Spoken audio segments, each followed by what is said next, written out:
బిస్కెట్లు ఇవ్వకండి, నేను అంతా వేస్తుంటాను. ఓకే, మీరు వచ్చి దేనికంటే పిల్లలు పర్ఫార్మెన్స్ ఉంటుంది మాత్రమే. కానీ let me tell you very honest, నేను దాదాపుగా 15 సంవత్సరాల నుంచి కొన్ని వందల వేల ఈవెంట్స్ అటెండ్ అయ్యాను. ఏ ఈవెంట్ నేను వెళ్తానో తెలియదు, కానీ యాన్యువల్ డేకి మాత్రం మస్ట్ షుడ్ వస్తా. Because of big selfish where I can meet. ఇక్కడికి వస్తే 3 హీరోలు ఇక్కడ వచ్చి ఇక్కడికి వస్తారు. ఆ 3 హీరోలు ఎవరు నేను చెప్తా. ఒక్కొక్క హీరో చెప్పిన తర్వాత if you agree they are the true heroes, you need to give a very good output for them. ఓకేనా? వినపడలా? నేను ఫస్ట్ హీరో చెప్తాను. నాకు చిన్నప్పటి నుంచి నిజమైన ప్రేమ చూడాలని నా కోరిక. నిజమైన ప్రేమ చాలా మంది అడిగితే మొదల సినిమాల్లో చెప్తుంటే అది సినిమాల్లో ఉండే నిజమైన ప్రేమ కాదు. 6 ఏళ్ల క్రితం నిజమైన ప్రేమ ఎక్కడ నేను తెలుసుకున్నాను. అది నేను చెప్తాను.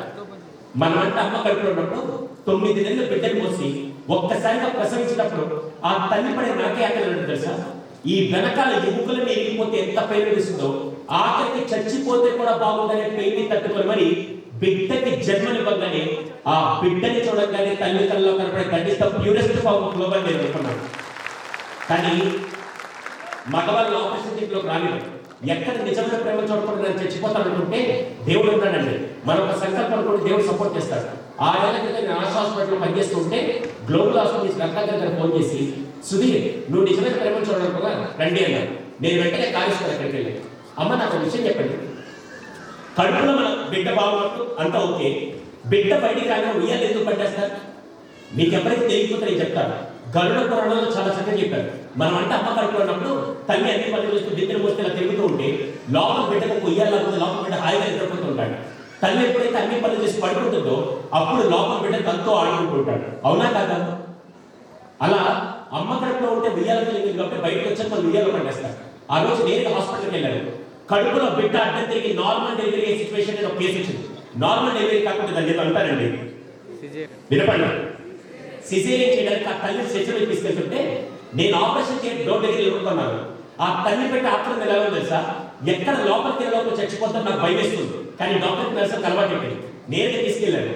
ఆపరేషన్ చేసే ముందు పేషెంట్ కి ఇస్తారు ఏంటది అనెస్థీషియా. కానీ ప్రెగ్నెంట్ లేడీస్ కనీసం ఎక్కువ ఇవ్వకూడదు. అది ఎక్కించారు తెలుసా? ఇంజెక్షన్ తీసుకొని బ్యాక్ స్పైన్ ఇచ్చి ఇక్కడ కట్ చేశారు. మామూలుగా మనకు చిన్న దెబ్బ తగ్గితే మనం కట్టుకోలేము. అలాంటి ఇక్కడ కట్ చేసి బిడ్డను బయట తీసి మళ్ళీ కుట్టేశారు. పెయిన్ ఉంటుందా ఉండదు? తల్లి 6 రోజులు వాష్రూమ్కి వెళ్ళిన పరిస్థితి ఉంటుంది. కానీ ఆ తల్లి కొద్ది స్పృహంగానే ఫస్ట్ ఎవరు అడుగుతుంది? భర్త అడుగుతుందా? అమ్మాయిని అడుగుతుందా? వెంటనే బిడ్డను తీసుకుని మనమే నర్స్ అక్కడి నుంచి బిడ్డను తీసుకొని ఒక్కసారి తల్లి గుండె పెట్టుకొని ఆడుకోవాలనిపిస్తుంది. కానీ ఎక్కడ గుండె పెట్టుకొని పెట్టుకుంటే ఆ చిన్ని పాదాలు ఇక్కడ తగులుతాయని చెప్పి ఆ రోజు ఆ తల్లి చేసిన అద్భుత పని ఇలా తిరిగి ఇక్కడ నరకం కనపడుతున్నా చెయ్యి ఇలా పెట్టుకొని నుది మీద ముద్దులిస్తూ ఉంటే ఆ రోజు ఆ తల్లి కళ్ళు నిజమైన ప్రపంచం. నాకు తెలిసి అమ్మ ప్రేమ స్వచ్ఛమైన ప్రపంచంలో ఎక్కడ దొరకదు. అటువంటి మదర్స్ ఈ రోజు ఇక్కడ కలవడానికి వచ్చాడు. Mother is the first hero for everyone in this entire world. yes or no? వినపడలా? సెకండ్ లెవెల్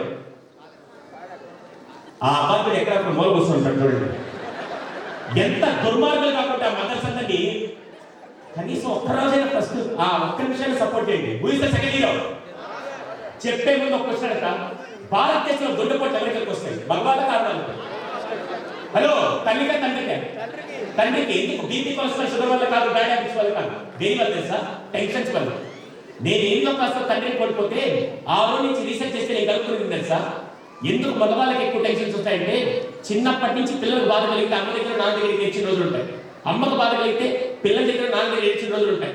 కానీ తండ్రికి బాధ కలిగితే గుండెలను దాచుకొని కుటుంబానికి ఆనందాన్ని పంచే సెకండ్ హీరో నాకు తెలిసి ఒక తండ్రి మాత్రమే. ఇది big of all the fathers. అటువంటి ఫాదర్స్ కలవడానికి వచ్చారు. Who is the third hero? వినపండి. గురువు అంటే ఆ రోజుల్లో మనకి గుళ్ళో దేవుడితో సమానంగా చూసాము. ఈ రోజు ఎలా అయిపోయిందంటే, సార్ మేము ఫీజులు కడుతుందా, మేనేజ్మెంట్ జీతాలు ఇస్తుందా? అరే భయ్, జీతాలు తీసుకొని పని చేయాలంటే చాలా ఉద్యోగాలు చేయొచ్చు. మీ పిల్లల జీవితాలు మార్చాలంటే టీచర్స్ మాత్రం చేయగలుగుతారు. Hats off to all teachers who are adding value for the present society. అందుకే ఈ 3 హీరోలు కలవడానికి ఇక్కడికి వచ్చాడు. బాబా లైట్లు అయినా వాళ్ళందరూ ఏదో సెకండ్ షో సినిమాలు కూర్చున్నట్టు కూర్చున్నారు. ఇంత నుంచి వాళ్ళు నిద్రపోతున్నారు, మేల్కొన్నారు, అడ్వైస్ అవుతున్నారు. సో ఎలాగో వచ్చాయి కాబట్టి నేను ఒక 3 విషయాలు చెప్పాను. Shall I? చెప్పే ముందు ఒక క్వశ్చన్ అడతాను. ఎంతమంది సార్ ఆ రోజుల్లో 5, 10 మంది, 15 మంది సంతానం ఉంటే మా అమ్మమ్మ తాతయ్య మా అమ్మ నాన్న అలా అలా పెంచుకుంటే వెళ్ళిపోయారు సార్. ఈ రోజు కొంపలో ముగ్గురుంటే ఇద్దరుంటే వాళ్ళు పెంచేసరికి సినిమా చూపిస్తున్నారని ఎంతమంది ఫీల్ అవుతున్నారు? వరంగల్లో కూడా ఉన్నారా? మీరు హైదరాబాద్ మీరు కూడా ఉన్నారా? ఎలాగో ఉన్నారు కాబట్టి నేను 3 పాయింట్స్ చెప్తా. ఈ 3 పాయింట్స్ ఖచ్చితంగా మీరు ఈ రోజు నుంచి వాళ్ళకి మ్యాథ్స్, సైన్స్, సోషల్ నేర్పించకపోయిన ఈ 3 విషయాలు మాత్రం మీరు ఖచ్చితంగా నేర్పించాలి. దానికి ఫస్ట్ అండ్ ఫార్మోస్ట్ ఇక్కడ ఉన్న వైఫ్ అండ్ హస్బెండ్ పక్కన కూర్చోన్నారు. ఊరికి నిజం అడగండి, నేను లాయర్ గారు కేసు పెట్టి నార్మల్ అడుగుతున్నారు. కూర్చోన్నారు పక్కనే. నేను చెప్పే 3 పాయింట్స్ మీకు కనుక ఒక్కొక్క పాయింట్ నచ్చితే మీరు క్లాస్ కొట్టచ్చు. అవును, ఒక చిన్న విషయం చెప్పండి. ఇందాక డాన్స్ పిల్లలు బాగా పర్ఫార్మెన్స్ చేశారా చేయలేదా? చేశారు కదా. 20 రోజులు ప్రాక్టీస్ చేసి 5 గంటల నుంచి మేకప్ వేసుకొని అక్కడ కూర్చొని 5 నిమిషాలు స్టేజ్ మీద పర్ఫార్మెన్స్ ఇస్తే can't you clap for 5 seconds continuously? ఇప్పుడు కాదు మీ తలకాయ. సారీ అమ్మా, ఏమనుకోకండి. అవునా? నేను ఒక విషయం అడగ, మామూలుగా మీకు చిన్నప్పటి నుంచి అన్ని సబ్జెక్ట్ నేర్పించాలని క్లాప్స్ ఎవరు కొట్టాలి నేర్పించాలా? బీయింగ్ సైకాలజిస్ట్, ఆక్యుపెన్షనల్ ట్రీట్మెంట్ మీద అలవాటు ఉంది కాబట్టి, అవగాహన ఉంది కాబట్టి నేను చెప్తాను. క్లాప్స్ ఎందుకు కొట్టబడి తెలుసా? మనం హార్ట్ కి సంబంధించిన వెయిన్స్ అన్ని ఈ చేతులు కరెక్ట్ అయితే ఈ ఫింగర్ టిప్స్ ఎవరైతే రోజుకి 20 నుంచి 25 సార్లు చప్పట్లు కొడతారో వాళ్ళ గుండెపోటు రావంట. ఒకసారి చప్పట్లు కొట్టండి. ఎంత స్వార్థపరం చూడండి. మీ గురించి కొట్టబడి మాత్రం బాగా సౌండ్ వస్తుంది. పిల్లలు చేసి ఈ రోజు చెప్తున్నా పిల్లల పర్ఫార్మెన్స్ వాళ్ళు అద్భుతంగా ప్లాన్ చేశారు. ఇప్పుడు కరాటే ఉంది, యోగా మొత్తం ప్లాన్ చేశారు. చప్పట్లు కొట్టకపోతే బాహుబలి కత్తి తీసుకొని చేతులు నరికేస్తాం. సారీ బాస్, ఇప్పటికీ మనకి స్టేజ్ ఉంది. పిల్లలు అంతా అనర్గలంగా యాంకరింగ్ 7th క్లాస్ పిల్లలు చేస్తున్నారు, 6th క్లాస్ పిల్లలు డాన్స్ చేస్తున్నప్పుడు క్లాప్స్ కొట్టి ఎంకరేజ్ చేస్తే వాళ్ళు ఇంకా బాగా చేస్తారని నేను అంటాను. ఎంతమంది ఒప్పుకుంటారు? మై సిన్సియర్ రిక్వెస్ట్, ఇది ఒక బ్రదర్ లాగా అడుగుతున్నాను. వాళ్ళని మాత్రం కంటిన్యూస్ క్లాప్స్ కొట్టండి. ఇక్కడ స్వార్థపరులు ఏం తెలుసా? మా అబ్బాయో మా అమ్మ వేస్తే క్లాప్ కొట్టాలి సార్, మిగతా వాళ్ళు వస్తే సంబంధం లేదు. అలా మాత్రం ఉండకండి. ఓకే, ఫస్ట్ పాయింట్ చెప్తాను. ఎవరైనా వైఫ్ అండ్ హస్బెండ్ పక్కన కూర్చున్నారు. మీ పేరు? మీ పేరు ప్రవీణ్. మీ పేరు శైలజ. క్వశ్చన్ మీ పేరు వాడుకోవచ్చు. ఓకే, మళ్ళీ రైట్ తీసుకోవాలి. మళ్ళీ ఎందుకు ఇక్కడ కూర్చున్న ఆడవాళ్ళందరికీ నా సొంత సిస్టర్స్ లాగా ఈ క్వశ్చన్ కేవలం శైలజ గారిలో ప్రవీణ్ గారిని కాదు, ఓపెన్ గా అడుగుతాను. ఈ పాయింట్ అర్థమైతే మాత్రం ఈ రోజు ప్రతి ఇంట్లో ఇండియన్ మైథాలజీలో మార్చాల్సిన పేరు తిప్పితే అదే నేను చెప్పబోతున్నాను. ఒకరోజు ప్రవీణ్ గారు సాయంత్రం ఆఫీస్ నుంచి వచ్చేసరికి శైలజ గారు 2 గంటల వంటిలో కష్టపడి ఒక 3 కర్రీలు చేసి రెడీగా పెట్టున్నారు. ఈయన అప్పుడే వచ్చి నేరుగా ఫ్రెష్ అయ్యి డైనింగ్ టేబుల్ దగ్గర కూర్చొని ఒక ముద్దలా కలుపుకొని నోట్లో పెట్టుకోగానే పొరపాటున ఆలోచన కొద్దిగా పరధ్యానంలో ఆ వంటను దరిద్రంగా చేసి పెట్టింది. వెంటనే వచ్చి పెళ్ళి 5 సంవత్సరాలు అయింది, నీ బతుకు ఏ రోజు వంట బాగా చేయదు, నీకంటే ఆ పక్కి సుజాత ఎంత బాగా చేస్తున్నానంటే నీకు ఎలా ఉంటుంది మేడం? ప్లేట్లో పాయిజన్ వేసుకొని పెడితే సగం దరిద్రం అయిపోతుంది అని ఎంతమంది కోపం వస్తుందమ్మా? ఇక్కడ కూర్చున్న సిస్టర్స్ అందరూ అడుగుతున్నారు. ఓ, ఒంటి మీద 35-40 ఏళ్ళ వయసు ఉంటే మీకే పక్కింటి ఆవిడతో కంపేర్ చేస్తే కోపం వచ్చినప్పుడు చిన్న పిల్లల్ని కూడా పక్కింటి వాళ్ళు ఎదురింటి వాళ్ళని కంపేర్ చేస్తే వాళ్ళకు కూడా కోపం వస్తుందని నేను అంటాను.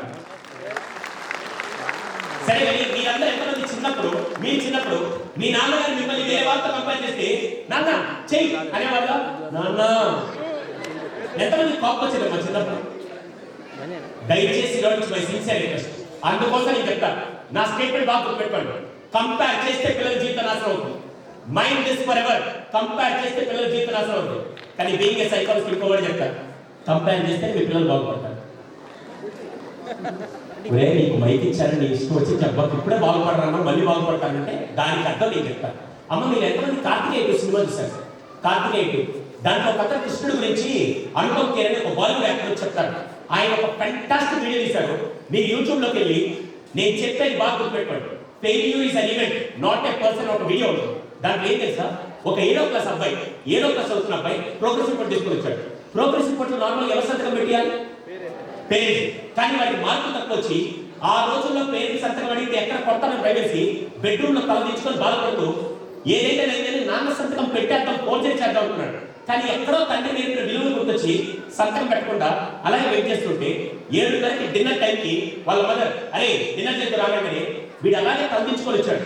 ఈ లోపల నాన్న వచ్చి వీడు ఒక ముద్ద కలుపుకొని పెట్టిన టైంకి నాన్న వచ్చి హే ఈరోజు ఈ ప్రోగ్రెస్ రిపోర్ట్ కావాలా తీసుకురా అన్నాడు. వెంటనే పక్క నుంచి మదర్ చెప్తున్నాడు, ఏమంటే తినేవండి అంటే పర్లేదు 1 నిమిషం అని చెప్పి వాడిని ప్రోగ్రెస్ రిపోర్ట్ తీసుకొని వచ్చి తల దించుకొని ఈ రోజు నాకు బెల్ట్తో దెబ్బలు పడతాయని డిసైడ్ అయితే తల దించుకొని అలాగే ప్రోగ్రెస్ రిపోర్ట్ పెట్టాడు. వాళ్ళ నాన్న ఏం మాట్లాడకుండా సంతకం పెట్టేసి తినడం మొదలు పెట్టాడు. వీటికి ఏం అర్థం కాదు, ఏంటో మా నాన్న నన్ను పొక్కలే తిట్టలేదు అనుకునే లోపల వెంటనే వాళ్ళ నాన్న నేను బిట్టు కూర్చో ఒక క్వశ్చన్ అడుగుతా చెప్పు బిట్టు నీకు ఎన్నో ర్యాంక్ వచ్చింది అన్నాడు. 49th ర్యాంక్ అన్నాడు. 49వ ర్యాంక్ అన్నాడు. అవును క్లాస్లో ఎంతమంది ఉన్నారన్నాడు. 50 మంది ఉన్నారన్నాడు. 50 మంది నుండి 49వ ర్యాంక్ వస్తే మనం ఏం చేస్తాం మీకు నాకు బాగా తెలుసు. కానీ వాళ్ళ నాన్న ఏమన్నా తెలుసా, ఏ బిట్టు ప్రతిసారి ఫస్ట్ వచ్చేవాడు సెకండ్ వస్తే తట్టుకోలేడు. ప్రతిసారి ఫస్ట్ రావాలని ఆ ప్రెషర్ ఆ టెన్షన్ ఎక్కువ ఉంటుంది. ఒకవేళ సెకండ్ వస్తే వాడు డిమోటివేట్ అయితే అసలు ఇంకా వాడు ఎనర్జీ మొత్తం పోతుంది. ప్రతిసారి ఫస్ట్ రావాలని ప్రెషర్ ఎక్కువ ఉంటుంది. కానీ నీ విషయం చెప్పట ఈసారి 49th ర్యాంక్ వచ్చింది, నెక్స్ట్ టైం ట్రై చేసి 38th ర్యాంక్ వస్తుంది, ఇంకోసారి ఎఫర్ట్ పెడితే 29th ర్యాంక్ వస్తుంది, ఇంకోసారి ఎఫర్ట్ పెడితే 17th ర్యాంక్ వస్తుంది, నెక్స్ట్ టైం ఇంప్రూవ్మెంట్ చేసుకొని 39th ర్యాంక్ తో నాకు కనపడని చెప్తే అప్పటిదాకా తలదించుకున్న బాధపడుతున్న కొడుకు ఒక్కసారిగా నవ్వుతూ వచ్చి తండ్రిని హక్ చేసుకొని that kind of improvement we need to compare అని నేను అంటాను. ఇప్పుడు వాళ్ళ నాన్న ఎవరితో కంపేర్ చేశారు, పక్కింటి వాళ్ళు ఎదుటి వాళ్ళతో వాడిని వాడుకోలేదు. వినపడలేదు. ఈ రోజు నుంచి బై సిన్సియర్ రిక్వెస్ట్ పిల్లల్ని వాళ్ళతో కంపేర్ చేయండి. సెకండ్ మోస్ట్ ఇంపార్టెంట్, నేను ఒక తెలుగులో సామెతలు మాత్రం చాలా మంచిగా ఉన్నాను, కానీ ఈ దరిద్రపు సామెతని నాశనం చేస్తున్నారు. Don't mind my language for some time. ఇప్పుడు నేను ఒక స్టేట్మెంట్ చెప్తా, ఎంతమంది ఈ మధ్య పేరెంట్స్ ఇది వాడటం మీరు విన్నారో చదివేతండి, వినుంటే చదివేతండి. ఆ స్టేట్మెంట్ ఉంది సార్, నేను పడ్డ కష్టాలు నా పిల్లలు పడకూడదండి. పర్లేదు, ఎంతమంది విన్నారు విన్నారు ఎంతమంది విన్నారు ఎంతమంది అంటున్నారు? సారీ అమ్మా, పిల్లలు కష్టపడితేనే వాళ్ళకి వాల్యూ కలిసిందని నేనంటే ఎంతమంది ఒప్పుకుంటారు? సారీ బాస్, మొన్న మధ్య 7 సంవత్సరాల క్రితం నేను కౌన్సిలింగ్ సెంటర్ కూర్చుంటే ఒక తండ్రి వచ్చాడు. తండ్రి నేను తీసుకొని వచ్చి, సార్ మా అబ్బాయి అంతా బాగున్నాడు సార్, చదువులు అంతా బాగానే ఉన్నాడు, కానీ వాడు ఎలా ఫీల్ అవుతాడు తెలుసా, ఏదో అబ్బాయి కొడుకులా ఫీల్ అవుతాడు సార్, నా బతుకు తన సినిమా లేదు, వాడు వాడే బ్రాండ్స్ ఫోన్స్ చూస్తే భయం వేస్తుందంటే, సరే కానీ మీరేం చేస్తుంటారు గురుగారు అన్నాడు. సార్ నేను క్యాటరింగ్ వర్క్ చేస్తుంటాను సార్, క్యాటరింగ్ బిజినెస్ చేస్తాను. అవును మీ అబ్బాయి ఎక్కడ తీసుకెళ్ళాను సార్, క్యాటరింగ్ నేను మాస్టర్ కాబట్టి నా కింద 10 మంది పనులు ఉంటారు సార్, నా కొడుకు రాగానే నా కింద పని చేసే వాళ్ళందరూ ఏం చేస్తారు సార్, గురుగారు కొడుకొచ్చారని చెప్పి కుర్చీ ఏం కానీ వీడి లోట్లా కుర్చీలో కూర్చోండి, నేను చేత కూరగాయలు కట్ చేస్తుంటాను అన్నాడు. నేను వెంటనే ఏం చెప్పాను సార్, మీ అబ్బాయి తీసుకెళ్ళండి అని ఒక్క పని చేయండి, ఈసారి ఎవరైతే వాడికి కుర్చీ వేస్తాడో వాడి ఉద్యోగం తీసేయన్నాడు. అదేం సార్ నేను చెప్పింది చేయండి పంపించేశాను. 6 నెలల తర్వాత వచ్చి సార్ మా అబ్బాయి సెట్ అయ్యాడు, ఏమంటే ఈ నెల్లి పనులందరికీ ఈసారి నుంచి నా కొడుకు వస్తే కుర్చీ ఇవ్వకండి చెప్తే ఆ రోజు నుంచి ఏం చేశాను సార్, వెళ్ళంగానే అప్పటిదాకా కుర్చీలో కూర్చొని తండ్రి కష్టం అర్థమైంది కాదు, ఆ రోజు నుంచి కింద కూర్చొని తండ్రి ఇక్కడ కూరగాయలు కట్ చేస్తుంటే పక్కన కూర్చొని ఆనియన్స్ కట్ చేస్తుంటే ఆ రోజు తండ్రి కష్టం అర్థమై ఆ రోజు నుంచి వాడు విలువగా పక్కన మొదలు పెట్టాడు. ఎంతమంది ఒప్పుకుంటారు? ఎండలో ఉండేవాడికి మాత్రం ఏసీ విలువ తెలుస్తుంది, కాలు నడకని వెళ్ళేవాడికి కారు విలువ తెలుస్తుంది. కానీ మనం ఏం చేస్తుంది తెలుసా, కష్టపడకూడదు ఈజీగా ఇచ్చేస్తుంటే వాళ్ళకి ఆ వాల్యూ తెలియదు. ఈ మధ్య సారీ అమ్మ, నేను డిజిటల్ పేమెంట్స్ అగేన్స్ కాదు, ఎంతమంది ఒప్పుకుంటారు కరోనా తర్వాత ఈ గూగుల్ పేలు, ఫోన్ పేలు, పేటిఎం రాగానే ఖర్చులు పెరిగాయని నేనంటే ఎంతమంది ఒప్పుకుంటారు? అంతకుముందు 2000 పాకెట్లో పెట్టుకుంటే ఖర్చు అయిపోతున్నాయి జాగ్రత్త. ఈ మధ్య ఏమైంది తెలుసా, మొన్న నాకు టైం బాగాలేక కౌన్సిలింగ్ ఒక 4వ క్లాస్ కుర్రాడు వచ్చాడు. నా నోటుతో కాకుండా కాళ్ళు ఉండొచ్చు కదా, వాడిని ఒక క్వశ్చన్ అడిగాను. ఇప్పటికే తప్పాలంటే నాకు అర్థం కాదు. ఏం క్వశ్చన్ అడిగాను తెలుసా, బాబు మీ ఇంట్లో సిలిండర్ అయిపోతే ఏం చేస్తావు, ఫుడ్ కోసం ఏం చేస్తావు అని అడిగాను. ఈ క్వశ్చన్ తప్ప? వాడు వెంటనే ఏం చెప్పాడు తెలుసా, విత్ ఇన్ సెకండ్ థాట్ ఏం చెప్పాడు, స్విగ్గీలో ఆర్డర్ పెట్టుకుంటా సార్. నాకు ఫ్యూజ్ ఎక్కిపోయింది. అరే డబ్బులు ఎవరు కడతారు? మా నాన్న కడతారు సార్, కిచి అని కట్టేస్తారు సార్. నాకు ఏం అర్థం కాదు. పక్కన వాళ్ళ నాన్న కూర్చున్నాడు. నాన్న అడిగారు, ఏమండి గురుగారు మీ ఇంట్లో గ్యాస్ సిలిండర్ అయిపోతే మీరు ఏం చేస్తారు? ఆయన చెప్పే సమాధానం ముందు మిమ్మల్ని అడగ, మీ ఇంట్లో సిలిండర్ అయిపోతే మీరు ఏం చేస్తారు? పక్కింటలా, వెరీ గుడ్. ఇది ఇండియన్ ఫ్యామిలీ. మన ఇంట్లో కరెంట్ పక్కింట్లో ఉందా లేదా, మన ఇంట్లో గ్యాస్ అయిపోతే పక్కింట్లో ఉందా లేదా నాకు తెలుసు. ఈయన వెంటనే ఏం చెప్పాడు తెలుసా, 4 సమాధానం చెప్పాడు. ఫస్ట్ పక్కింట్లో అడుగుతాను సార్, ఎక్కడైనా గ్యాస్ రీప్లేస్ చేస్తారు, లేదా కస్టమర్ ఏజెన్సీ ఫోన్ చేసి రీప్లేస్ చేస్తారు, లేదా కట్లపై పెట్టుకుంటారు, లేకుంటే ఇండక్షన్ స్టవ్ పెట్టుకుంటారు. అదేంటి సార్ మీ వాడు స్విగ్గీలో అంటే, వాడికే సార్ స్విగ్గీలో బిర్యానీ ఆర్డర్ పెట్టి 800 అవుతుంది, ఒక్క రోజు 800 ఖర్చు పెట్టే బదులు 800తో సిలిండర్ తెచ్చుకుంటే నెల రోజులు ఫ్యామిలీ మొత్తం బతకొచ్చని ఆయన చెప్పాడు. బికాస్ పిల్లలకి ఫైనాన్షియల్ ఇండిపెండెన్స్ నేర్పించట్లేదు నేను అంటాను. ఎంతమంది ఒప్పుకుంటారు విషయం? దయచేసి ఈరోజు నుంచి first point compare, second point most important, పిల్లలకి ఫైనాన్షియల్ ఎడ్యుకేషన్ ఎవరు నేర్పారు, స్కూలా పేరెంట్సా? వినపడలా? ఈ రోజు నుంచి పిల్లల ముందు, నా పాప 6 సంవత్సరాలు, నేను చేసిన ఫస్ట్ పని ఏం తెలుసా, పాప ఉంటే ఏ రోజు గూగుల్ పే ఫోన్ పే వాడను. ఎందుకు తెలుసా?